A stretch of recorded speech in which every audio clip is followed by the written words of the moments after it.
The summer of 2010 was quite a summer. We saw wheat prices because of the Russian fires. We saw some floods in Pakistan, mudslides in China. How much of that, we know that climate scientists say no individual event can be attributed to climate change. But as a pattern, as a direction for the future, what can you say about the summer of 2010? Yeah. You know, it goes back to my 1988 testimony. People saw how I got beaten over the head about that particular year.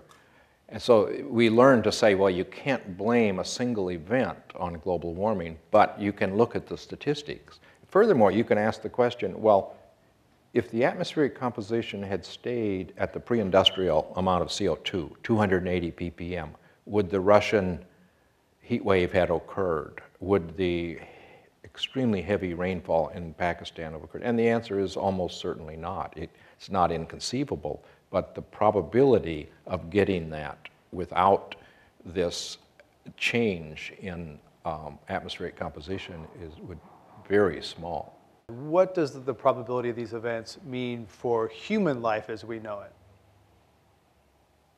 Well, on the near term, you know, when you shift a probability distribution function in one direction, the tail, the unusual event, now you can get a lot more of those. You may be shifting the thing by only a degree or 2 degrees, but then if you look at the once in a 100-year event, the 100-year flood, well, you may be getting 5 of those in 100 years, and you may be getting one 500-year event.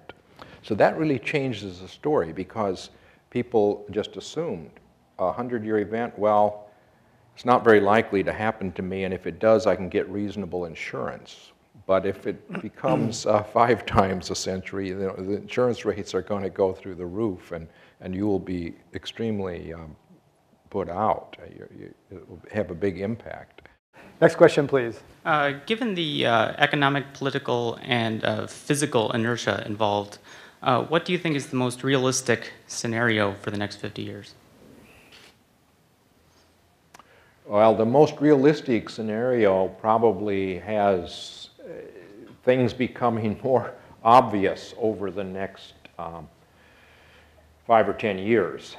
And we'll begin then to take these policies. But I think, the problem is, and one thing that I will show in the paper that I'm working on, is that if we were to begin to reduce emissions next year, we could get back to 350 parts per million with a 5% per year reduction in emissions. But if you go 10 years with just constant emissions or business as usual, then the rate of reduction that you require is 10% a year, which is not plausible. So it really becomes very important to start policy changes soon.